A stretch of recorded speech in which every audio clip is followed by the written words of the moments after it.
ప్రియమైన సహోదరి సహోదరులారా, దేవుని బిడ్డలారా, యావత్ కథోలిక శ్రీ సభ ఈరోజు క్రీస్తు సాక్షాత్కార మహోత్సవాన్ని కొనియాడుతుంది.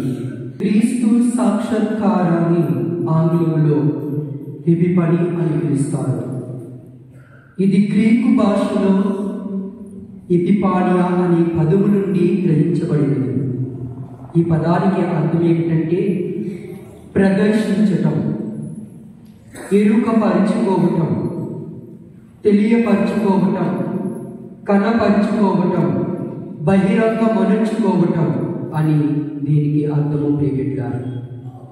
అంటే క్రీస్తు తనని తాను బహిరంగపరుచుకుంటూ ఉన్నాడు, తనని తాను తెలియపరుచుకుంటూ ఉన్నాడు అని దీనికి అర్థము ప్రియ దేవుని బిడ్డలారా. ఇది దైవానికి సంబంధించినది, దేవునికి సంబంధించినది. ఈ సందర్భంలో క్రీస్తు ప్రభునికి సంబంధించినది ప్రియ దేవుని బిడ్డలారా. ఈరోజు ఈ పండుగను సాక్షాత్కార పండుగని పిలుస్తాము. ఆ మాటకు వస్తే సాక్షాత్కారం అనే పదము క్రీస్తు జన్మదిన మహోత్సవాన్ని కూడా గుర్తు చేస్తూ ఉంది. క్రీస్తు జన్మదిన మహోత్సవాన్ని డిసెంబర్ 25న మనమందరము కూడా జరుపుకొని ఉన్నాము.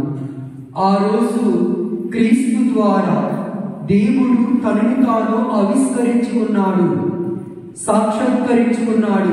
ఏ విధముగా అంటే నిస్సహాయ బాలుని రూపములో, నిరుపేదగా, ఎవరు లేనటువంటి విధముగా, సొంత నివాస రహితుడుగా, ఒక పేదవాడిగా ఈ భూమిలో, ఈ పొడవిలో, ఈ లోకములో తనను తాను సంఘానికి దూరముగా బ్రతికే వారి మధ్య తనను తాను ఆవిష్కరించుకున్నాడండి. ఆ డిసెంబర్ 25వ రోజున ఇదిగో పశువుల పాకలో అందరూ ఉన్న, ఇదిగో దేవుడి కుమారుడై ఉన్నా కూడా క్రీస్తు ప్రభు ఒక పేదవాడిగా, ఒక సాధారణ బిడ్డగా, ఒక సాధారణ శిష్యుడిగా, పేదరికానికి సంబంధించిన వాడిగా తనను తాను తగ్గించుకొని ఎవరు లేని వాడిగా, అందరూ విడిచిపెట్టిన వాడిగా ఎక్కడో పశువుల పాకలో తనను తాను ప్రదర్శించుకున్నాడండి, తనను తాను తెలియపరుచుకున్నాడండి, తనను తాను నిరూపించుకున్నాడండి ఈ లోకానికి దేవుని ద్వారా. ప్రియ దేవుని బిడ్డలారా, అదే సన్నివేశాన్ని జ్ఞానులు కనుక్కున్నారు. ప్రియ దేవుని బిడ్డలారా, ఎందరో ఉన్నారు ఈ లోకములో. ప్రధానార్చకులు ఉన్నారు, పెద్దలు ఉన్నారు, పండితులు ఉన్నారు, ఇదిగో ఎంతో మంది వేద పండితులు ఉన్నారు, శాస్త్రార్థులు ఉన్నారు. వారెవ్వరు కూడా కనుకోలేనటువంటి విధముగా ఈ ముగ్గురు జ్ఞానులు కూడా క్రీస్తు ప్రభువులో ఉన్నటువంటి మహత్వాన్ని, క్రీస్తుని, ఇదిగో ఎవరో ఒక రాజు పుట్టాడంట, ఆ రాజును నీవు కనుకొని వస్తాము, మీకును కూడా తెలియపరుస్తామని ఆ హేరోదు రాజుకి ఏ విధంగా అయితే తెలియపరుచుకున్నారో వారి జీవితంలో గొప్ప వెలుగును చూశారు. ప్రియ దేవుని బిడ్డలారా, వారి పయనించిన మార్గము, ఆ మార్గము గుండా నక్షత్రము ఏ విధముగా చూపించిందో ఆ నక్షత్రము గుండా వారి పయనించి ఆ క్రీస్తుని యొక్క వెలుగును వారు కనుక్కున్నారు. ప్రియ దేవుని బిడ్డలారా, ఈనాడు అందుకోసమే మరి ఈ వృత్తాంతాన్ని మనం అందరం కూడా తెలుసుకోబోతూ ఉన్నాము. ప్రియ దేవుని బిడ్డలారా, ఏది ఏమైనప్పటికీ కూడా మరి ఈనాడు ఇదిగో పశువుల పాకలో తనను తాను నిరూపించుకున్న దానికి ఈరోజు మనం అందరం కూడా జరుపుకుంటున్న సాక్షాత్కారానికి వ్యత్యాసము మనకి కనపడుతుంది. అదేమిటంటే ముందు సాక్షాత్కారాన్ని భిన్నమైన సాంఘిక, భౌతిక పరిస్థితుల మధ్య ఈ సాక్షాత్కారం కనిపిస్తూ ఉంది. కానీ ఈ సాక్షాత్కారంలో మరి అపరిచితులు, పరాయి దేశస్థులు, పూర్తిగా పరాయి వాళ్ళు మరి వచ్చి బాలునికి రాజ్య మర్యాదలు మరి చేయడం మనం గమనిస్తూ ఉన్నాం. ప్రేమిగా యేసు ప్రభు పుట్టిన అటువంటి గ్రామ ప్రజలే ఆయనను గుర్తించలేదు. ప్రజలు ఎంతో మంది నాయకులు ఉన్నారు, పండితులు ఉన్నారు, కానీ వారికి ఎవ్వరికి తెలియపరచకుండా ఈ ముగ్గురు జ్ఞానులు మాత్రమే పరాయి దేశము నుండి ఒక్కొక్క దేశం నుండి వస్తూ ఉన్నారు. ముగ్గురు కూడా ఇదిగో దేవుణ్ణి స్తుతిస్తూ ఉన్నారు, దేవుణ్ణి ఆరాధిస్తూ ఉన్నారు, దేవుణ్ణి గణపరుస్తూ ఉన్నారు, దేవుణ్ణి శ్లాఘిస్తూ ఉన్నారు. వారి జీవితంలో ఇదిగో మరి ఒక నిజమైనటువంటి వెలుగును వారు పొందుకుంటూ ఉన్నారు. ప్రియ దేవుని బిడ్డలారా, ఇంకా మనం ఈనాడు జరుపుకుంటున్న ఈ ముగ్గురు రాజులు లేదా ముగ్గురు జ్ఞానుల వృత్తాంతాల ద్వారా మరి యేసు ఆగమనము లేదా ఆయన రక్షణ కూడా ఇదిగో అన్యులకు వర్తిస్తుందని స్పష్టం చేస్తూ ఉంది. ప్రియ బిడ్డలారా, ఎందుకో తెలుసా? ఆ దేశములో ఏ గ్రామములో ఏ దేశములో ఉంటారో ఆ ప్రజలు మాత్రము దేవుడిని గుర్తించలేదు, కానీ పరాయి దేశులైనటువంటి అన్యులు మాత్రం గుర్తించారు. అంటే దీనికి మరి ఏమిటి నిదర్శనం అంటే, దేవుడు ఒక దేశానికో ఒక గ్రామానికో వారి సొంత ప్రజలకో లేదా ఆయన స్తుతిస్తున్న వారికో ఆయన మీద నమ్మకం ఉన్న వారికి మాత్రమే ఆయన దేవుడు కాదండి. ఇదిగో దేవుడు అంటే అన్య ప్రజలకు ప్రతి ఒక్కరికి ఆయన వచ్చినది ఆయనకి నిదర్శనము. వారి ఆయన విధానము ఏమిటంటే, నేను అందరికీ చెందిన వారిని, ఇదిగో దేవుడు అందరినీ ప్రేమిస్తూ ఉన్నాడు, నా ప్రేమను అందరికీ కనపరుస్తూ ఉన్నాను, నేను అందరి కోసం వచ్చి ఉన్నాను. లేదా ఒక కులానికో ఒక మతానికో లేదా ఒక మరి అన్యులైనటువంటి ఒక మరి పట్టణానికో లేదా ఒక ప్రజలకో కాదు, ప్రతి ఒక్కరికి నేను అందరి కోసం నేను వచ్చి ఉన్నాను. అందరూ రక్షింపబడాలి, అందరూ నా మార్గంలో జీవించబడాలి, అందుకోసమే నేను వచ్చి ఉన్నాను అని ఒక నిదర్శనాన్ని ఈ పండుగ ద్వారా మనకి తెలియపరుస్తూ ఉన్నారండి ప్రియ దేవుని బిడ్డలారా. అందుకోసమే మత్తయి సువార్త మరి 8వ అధ్యాయం 11వ వచనములో అక్కడ క్రీస్తు ప్రభువు ఏ విధముగా తనను తాను నిరూపించుకుంటూ ఉన్నాడు. సాక్షాత్కారం అంటే నిరూపించుకోవడము, సాక్షాత్కరించుకోవడము, తెలియపరచుకోవడము అని మనం విని ఉన్నాం. మరి బైబిల్ గ్రంథ ఆధారాల ప్రకారం మనం చూసినట్లయితే మత్తయి సువార్త 8వ అధ్యాయము 11వ వచనంలో మనం చూసినట్లయితే, తూర్పు పడమల నుండి అనేక మంది పరలోక రాజ్యమంతున్న అబ్రహాము, ఈశాకు, యాకోబుల పంక్తిలో కూర్చుండుదురు అన్నట్టు ఉన్నారు. ప్రియ దేవుని బిడ్డలారంటే from east and west they come and take the seat of Abraham and Jacob. చూడండి ప్రియ బిడ్డలారంటే, క్రీస్తు తనను తాను అనేక సందర్భాలలో విశ్వమానవారికి ఇదిగో సాక్షాత్కరిస్తూ ఉన్నారు. ఒకటి ఎట్ ఈస్ బర్త్ అంటే క్రీస్తు జననము ద్వారా మనం ఆల్రెడీ జరుపుకొని ఉన్నాం. యేసు ప్రభు ఏ విధముగా మరి తను ఈ లోకానికి వచ్చాడో మనం జరుపుకొని ఉన్నాం. 2 విజిటింగ్ ద 3 కింగ్స్ అంటే ముగ్గురు రాజుల దర్శనం. ఈనాడు ఆ ముగ్గురు రాజుల పండుగని ఈనాడు ఇప్పుడు జరుపుకుంటూ ఉన్నాం. 3 ఎట్ ఈస్ బాప్తిజం, వచ్చేవారు క్రీస్తు బాప్తిస్మ పండుగను మనం జరుపుకోబోతూ ఉన్నాం. ఏ విధముగా అతను తాను తెలియపరచుకున్నాడు. 4 feast at the Cana in changing water into wine అంటే ఆ నెక్స్ట్ వారము ఏంటంటే కానా పల్లె విందులో తన యొక్క మొదటి దర్శనాన్ని ఏ విధంగా ప్రదర్శిస్తూ ఉన్నాడో ఆ తర్వాత మనం తెలుసుకోబోతూ ఉన్నాం. చూడండి ప్రియ బిడ్డలారా, తర్వాత అంటే కానాపల్లి వివాహ విధిలో నీటిని ద్రాక్షరసంగా మార్చుతాం. తర్వాత ట్రాన్స్ఫిగరేషన్ అంటే బిఫోర్ ప్యాషన్, మార్కు సువార్త 2:13 అతను శ్రమలు అనుభవించబోతూ ఉన్నాడు. ఇదిగో నేను శ్రమలు అనుభవించబోతూ ఉన్నాను, తర్వాత నేను మళ్ళీ 3 నాడు జీవంతులు లేస్తానని శిష్యులందరికీ ప్రజలందరికీ కూడా ఆయన తెలియపరుస్తూ ఉన్నాడు. తర్వాత on the cross and blames land అంటే చివరికి మనందరి కోసం కూడా ప్రాణం ఇవ్వబోతూ ఉన్నాడు అనేది ఈనాడు ఈ సాక్షాత్కార పండుగ ద్వారా ఆయన ఈ యొక్క 5 విషయములను మనకి తెలియపరుస్తున్నాడు. ఈనాడు 3 పట్టణాలు మనకి ఏమి తెలియజేస్తున్నాయో కొద్ది డీప్గా వెళ్దాం ప్రియమిత్రులారా. ఈనాటి మొదటి పట్టణాన్ని పరిశీలించినట్లయితే యెషయా గ్రంథము 60వ అధ్యాయం 1 నుండి 6 వచనాలు. ఈనాటి మొదటి పట్టణము యెషయా ప్రవక్త మరి గ్రంథము నుండి గ్రహించబడినది. అది క్రీస్తు పూర్వం దాదాపు 700 సంవత్సరాల ముందు ఈ ప్రవచనం రాయబడినది. ఇదిగో ఆ రోజుల్లో ఇశ్రాయేలు ప్రజలు చాలా ఆనందముగా జీవించారండి, సంతోషముగా ఉన్నారండి.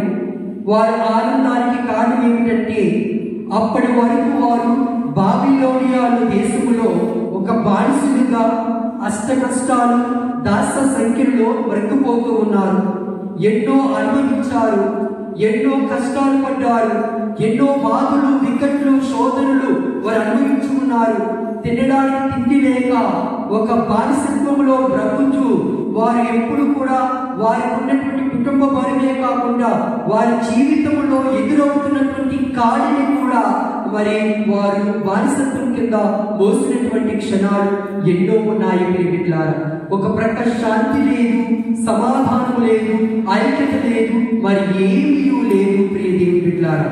అప్పుడు 539 BC బిఫోర్ క్రైస్ట్ సంవత్సరంలో పర్షియాను, బాబిలోనియాను ఓడించి ఇశ్రాయేలీయులను స్వాతంత్రముగా ఉండమని వాళ్ళ దేశమైనటువంటి జెరూసలేములకు వెళ్ళమని పర్షియా రాజు అయినటువంటి సైరస్ అప్పుడు ఆదేశిస్తూ ఉన్నారు ప్రియ బిడ్డలారా.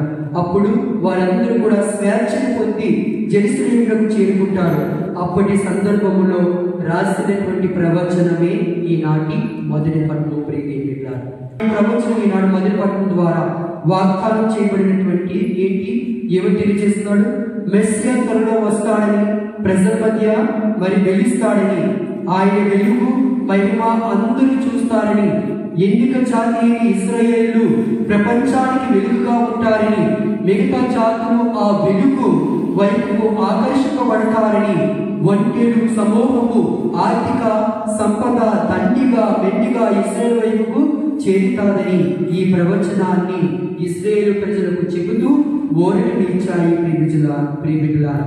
మరి అసలైనటువంటి సంపద ఏమిటంటే అన్ని రకాల సంపదలకు మూలమైనటువంటి దైవతనయుడు మానవ రూపము దాల్చి ఇశ్రాయేలు జాతిలో అవతరించడము, ఆ ఇశ్రాయేలు ప్రజల నుండి యేసుక్రీస్తు ద్వారా రక్షణ సకల మానవాళికి రావటము, ఇది మొదటి పట్టణంతో మరి ముగిస్తూ ఉంది దేవుని బిడ్డలారా. అందుకోసమే మరి ఆ వచ్చిన ఇశ్రాయేలు ప్రజలు ఎలా జీవించారు, ఏ విధంగా బానిసత్వం నుండి వైదొలగారని ఆ ప్రవచనం ద్వారా మీరు ఒక వ్యక్తి ఉద్భవిస్తాడు, ఆయన లోకరక్షకుడు, ఆయన మిమ్మల్ని పరిపాలిస్తాడని వాక్యము 700 సంవత్సరాల క్రితము రాసినటువంటి ఆ ప్రవచనము నెరవేరింది. ఈనాడు ఆ పండుగను మనము జరుపుకుంటూ ఉన్నాము ప్రియమిత్రులారా. అందుకోసమే మళ్ళీ యెషయా గ్రంథము 60వ అధ్యాయము 6వ వచనంలో కూడా తెలియపరుస్తూ ఉన్నాడు. అదేంటి?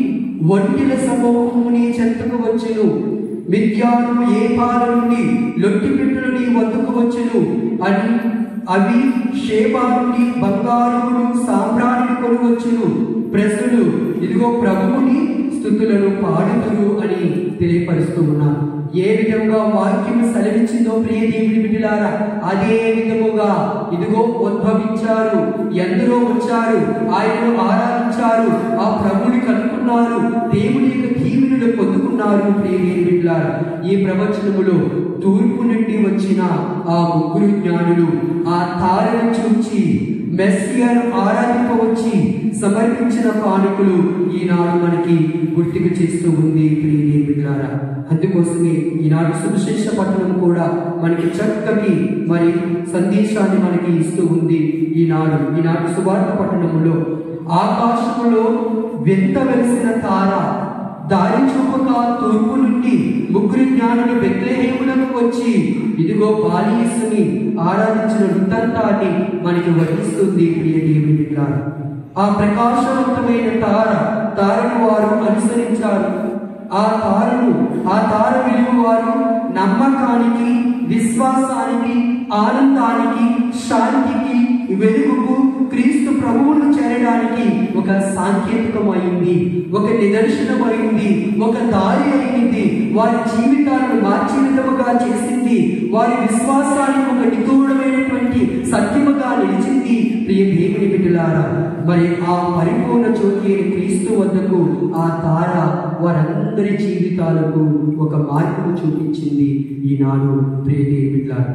అసలు జ్ఞానులు అనగా ఎవరు ప్రియ దేవుని బిడ్డలారా?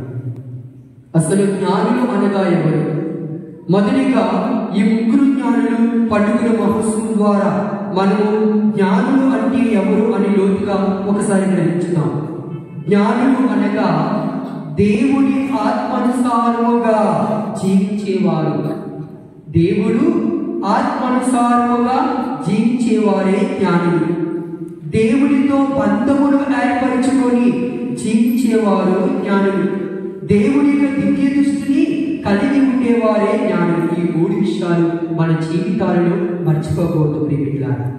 దేవుని కొరకు సమస్తమును త్యజించేవారు కనుక జ్ఞానము కలిగి దేవుని పూజించేవారు ఎవరైనా ఉన్నారని పాటించడంటే చూడండి. కీర్తన 14:2 చదవండి ప్రియమిత్రులారా.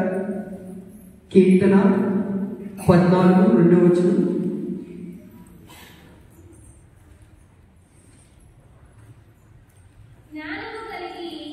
జ్ఞానము కలిగి నన్ను పూజించిన వారు ఎవరైనా ఉన్నారా అని తెలుసుకున్నటకు గాను ప్రభువు ఆకాశము నుండి నరుల వైపు పారి చూసింది. Praise the Lord, praise the Lord, praise the lord.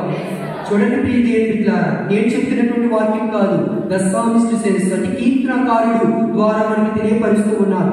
ప్రభు పుట్టినప్పుడు కూడా ఆ 3 రాజుల వల్ల కాకుండా ముందే ఎవరైనా నన్ను పూజించడానికి ఉన్నారా, పరలోకము నుండి ఈ వైపుకు చూస్తూ ఉన్నాడంట ఆ ప్రభువు. చూడండి ప్రియ దేవుని బిడ్డలారా, నన్ను పూజించడానికి దేవుడు ఆకాశం నుండి నరుల వైపు పారి చూస్తూ ఉన్నాడంట. ఇదిగో అనగా దేవుని ఆత్మానుసారంగా జీవించే వారికి దేవుడు తన దివ్య దృష్టిని వసుగును అని అంటూ ఉన్నాడు ప్రియ దేవుని బిడ్డలారా. మరి చూడండి ఎంత చక్కమైనటువంటి దేవుని కొరకు సమస్తమును సృష్టించిన వారు అంటే తెగించిన వారు కనుక జ్ఞానము కలిగి దేవుని పూజించేవారు ఎవరైనా ఉన్నారా అని ఆ సమయంలోనే చూశాడంటే ప్రియ దేవుని బిడ్డలారా. చూడగా చూడగా ఇదిగో ఈ 3 జ్ఞానులు దివ్య దృష్టితో ప్రభుని యొక్క వెలుగును కనుక్కున్నారు. వారు ఆ వెలుగును కనుక్కొని ఆ వెలుగును వారి జీవితాలలో పొందుకున్నారు ప్రియ దేవుని బిడ్డలారా. మరి దేవుని దివ్య దృష్టితో దేవుని వెలుగుని కాంచి తద్వారా జ్ఞానులు వారికి ఉన్నది అంతయు కూడా కానుకగా మరి సమర్పించుకొని సిద్ధం చేసుకొని ఇదిగో ప్రియమిత్రులారా మరి ఆ కానుకలు తీసుకొని వెళ్ళి ప్రభునికి సమర్పిస్తూ ఉన్నారు. ప్రియ దేవునిలారా, చిన్నారి వారిని దర్శిస్తూ ఉన్నారు. మరి ఈనాడు మరి జ్ఞానులు బహుమానం వారికి పరమాత్మ ఏంటంటే రెండవదిగా 3 జ్ఞానులు తెచ్చిన కానుకలను మరియు వాటిని నిగూఢ గుప్తములు మనం తెలుసుకుందాం. ప్రియమిత్రులారా, యూదులు రాజుగా జన్మించిన శిష్యులు ఎక్కడ అని ఎవరు అడుగుతున్నారు చెప్పండి ప్రియమిత్రులారా. యేసు వార్త 2వ అధ్యాయం 2వ వాక్యం చదవనమ్మా. ఈనాడు సువిశేష పాఠం.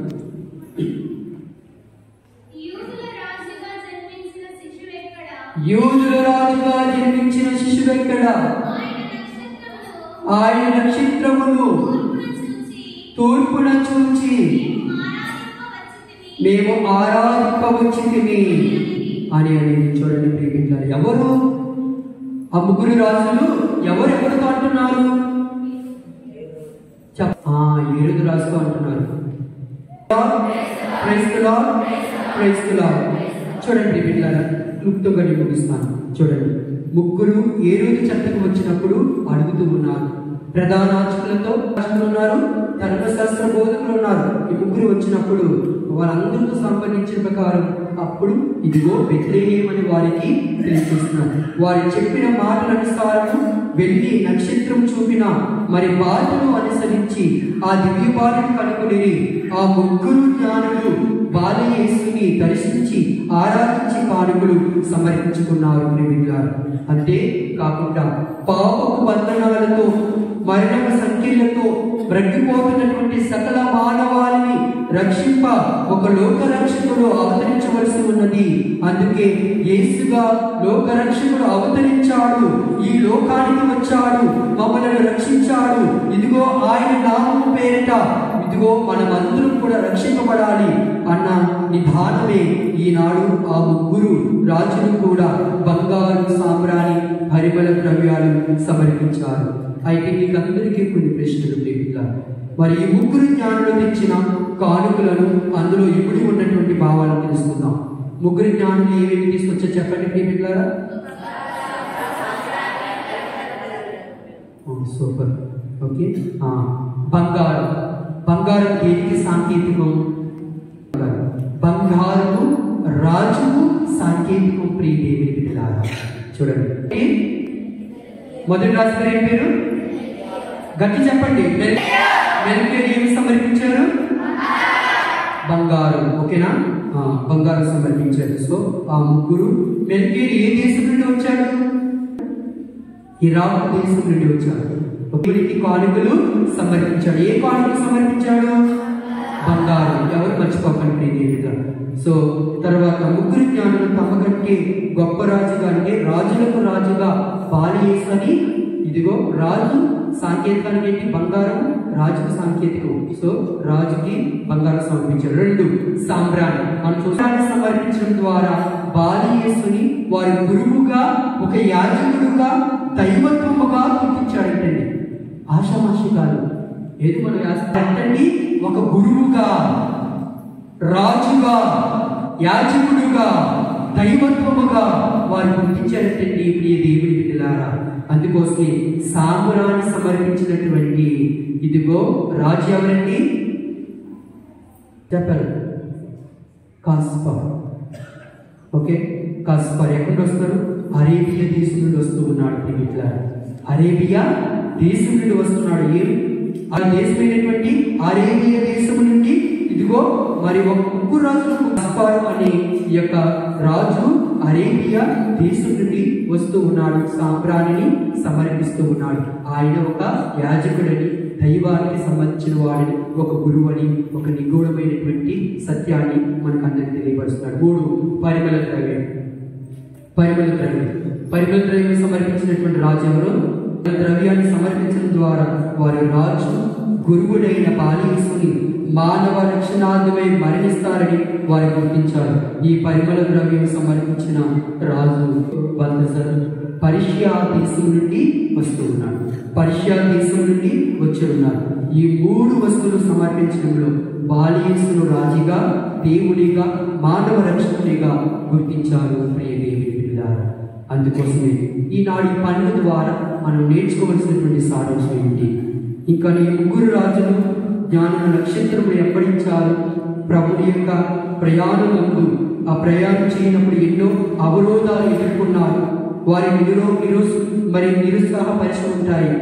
ఎన్నో తాటుపడి వెళ్ళి ఉంటారు. ఆ కారు చీకటిలో వారు వెళుతూ ఉన్నారు. కానీ నక్షత్రం చూపించినటువంటి జాడకుండా మరి ఆ ప్రభుని కనుక్కున్నారు. ప్రియమిత్రులారా, సరైన మార్గము లేక ఎన్నో కష్టాల పాడి ఉండొచ్చు. ప్రియమిత్రులారా, ప్రకృతి వైపరీత్యాలు ఎన్నో ఇబ్బందులు గురి చేసి ఉండొచ్చు వాళ్ళు. ఇక అయినను ఈ లోకమును అవతరించిన దివ్య బాలుని, ఇదిగో మరి దేశోమంతైనటువంటి ఈ లోక రక్షకుని దర్శించాడనే ఆశ, కుతూహలం, అభిలాషతో వారంతా కూడా ముందుకు సాగారు. మరి ఈనాడు మన జీవితంలో కూడా మనం దేవుని దరి చేరుటలోను, ఆయన ఎందుకు మరి ఆయనకు వెతుకుటకు, మరి ఆయనను దరి చేరుటకును మనము సహరిస్తూ ఉన్నామా లేదా? ఆయనను మరి నిజంగా పూజించడానికి మంచి హృదయంతో వస్తూ ఉన్నామా లేదా? ఆత్మ పరిశీలన చేసుకోవాలి దేవుడిలారా. మన అనుదిన జీవితంలో ఎన్నో ఆటంకాలు ఎదురవుతూ ఉంటాయి. వ్యక్తిగత సమస్యలు, కుటుంబ సమస్యలు మనలను నిరుత్సాహపరుస్తూ ఉంటాయి. అటువంటి అవరోధాలన్నింటినీ జయించి, ఇదిగో నాకు కష్టాలున్నాయి, నేను బాధలు అనుభవించాను, పోయిన సంవత్సరం అనుభవించాను, ఈ సంవత్సరం నేను అనుభవిస్తూ ఉన్నాను, నా జీవితం వింటే, నా ఇతిరాకులు వింటే, ఇదిగో నేను ఎప్పటికి కూడా ఎలాగే ఉంటామని బాధపడుతూ నిరుత్సాహపడుతున్న సమయంలో కూడా ఇదిగో మనకు ఒక రాజు ఉన్నాడు. ఆయనే ప్రభువు. ఆయన విశ్వసించండి, ఆయన వంతు నమ్మకం ఉంచండి అని ఎప్పుడైతే నువ్వు ప్రార్థన చేస్తావో తప్పకుండా మన విధిరాతులను, మనకి జీవిత లక్ష్యాలను అన్ని కూడా ఆ ప్రభువు మనకి మరి అన్నిటి నుండి కూడా గట్టెక్కిస్తాడు. ఇట్లా ఏమిటంటే ప్రభుని ఆరాధించాలి, ప్రభుని స్తుతించాలి. ఈ సమయం వచ్చింది, నేను పాడుకున్నాను అని అయిపోతే సరిపోతుంది. ప్రతి ఒక్కరూ, నీవు, నేను, మనందరూ కూడా వ్యక్తిగతంగా దేవునికి ఇదిగో బాధ్యతాయుతంగా ఉండాలి. దేవునితో వ్యక్తిగత ప్రార్థన ఉండాలి. ఆ వ్యక్తిగత ప్రార్థన మనలో నశించినప్పుడు మనం ఏమి చేయాలి ప్రేమికాలి? ఇది ఒక పర్సనల్ ప్రేయర్ అంటారు. అది లేకపోతే మన జీవితాలు అన్ని కూడా కుమిలిపోతూ ఉంటాయి ప్రేమికాలి. ఇదిగో నీకు సమయం లేనప్పుడు ఒక సినిమా గుర్తేసుకొని ఒక పరలోక జపమైన చెప్పు ప్రభునికి. ఇదిగో రోజుకి ప్రభుని, ప్రభా నన్ను కాపాడావు, నీకు స్తోత్రాలయ్యా, నిన్ను స్తుతించలేకపోతూ ఉన్నాను, నిన్ను ఆరాధించలేకపోతూ ఉన్నాను, కానీ ఈ చిన్నపాటి సమయంలో నిన్ను తలంచుకుంటూ ఉన్నాను, నీకు వందనాలయ్యని చిన్న ప్రార్థన చేస్తే చాలండి. ఇదిగో చిన్న ప్రార్థన. 100% చేయమని 50% చేయమని మేము కోరడం లేదు. ఇప్పుడున్నటువంటి ఈ సిచ్యువేషన్ ప్రకారం ఇదిగో పరిస్థితులను బట్టి ఇదిగో నీకున్నటువంటి సమయాన్ని బట్టి యేసు ప్రభుని ఇదిగో కొంతసేపు ఒక 2 నిమిషాలైనా తలంచుకొని ప్రేరేపిల్లా. దేవుడికి దూరం అవ్వద్దు. కష్టాలు వచ్చాయని, బాధలు వచ్చాయని, కన్నీరు వచ్చిందని, వికట్లు శోధనలు ఉన్నాయని, ఇదిగో మన యొక్క సంఘములో విభేదాలు జరుగుతున్నాయని, ఇలా రకరకాలైనటువంటి శోధనలో పడిపోయావని బాధపడుతూ ప్రియమిల్లారా, నువ్వు ప్రభుని నమ్మి విశ్వసించినటువంటి నీవు ప్రతి జీవితాంతం కూడా అదే కష్టాలు ఉంటాయని అనుకోవద్దు ప్రియమిల్లారా. నీవు చేసిన ప్రతి ప్రార్థన, నీవు నేను ప్రతి ఒక్కరు చేస్తున్న ప్రతి ప్రార్థన దేవుడు ఆలకిస్తూ ఉన్నాడు. ప్రియ దేవుని బిడ్డలారా, దేవుని యొక్క దృష్టిలో మన అమూల్యమైన వాడు. ఇప్పుడు ఇవ్వకపోయినా సమయం పడతాడు. నీకోసం ఏదో ప్రణాళిక ఏర్పరిచి ఉన్నాడేమో, అతి ప్రధానమైనటువంటి విధముగా దేవుడికి ఇవ్వబోతున్నాడేమో. ఆలస్యం అవ్వచ్చు. మనం ప్రార్థన చేసినప్పుడు నేను ప్రార్థన చేస్తాను, దేవుడు నాకు వెంటనే దొరకాలి అని అనుకోవద్దు. సంవత్సరం పట్టవచ్చు, రోజులు పట్టవచ్చు, కానీ దేవుడు నీకు ఒక మంచి బహుమతి అయినటువంటి తక్కినటువంటి సమయాలలో, సరైనటువంటి సమయాల్లో దేవుడు మనకి ఇస్తాడు. బిడ్డారు, అది మనం తెలుసుకోవాలి. కాబట్టి ప్రభుని కష్టాలు వచ్చినా సరే ఆయనను ఆరాధించడానికి మనం ప్రయత్నం చేద్దాం. పితా, పుత్ర, పవిత్రాత్మ నామమున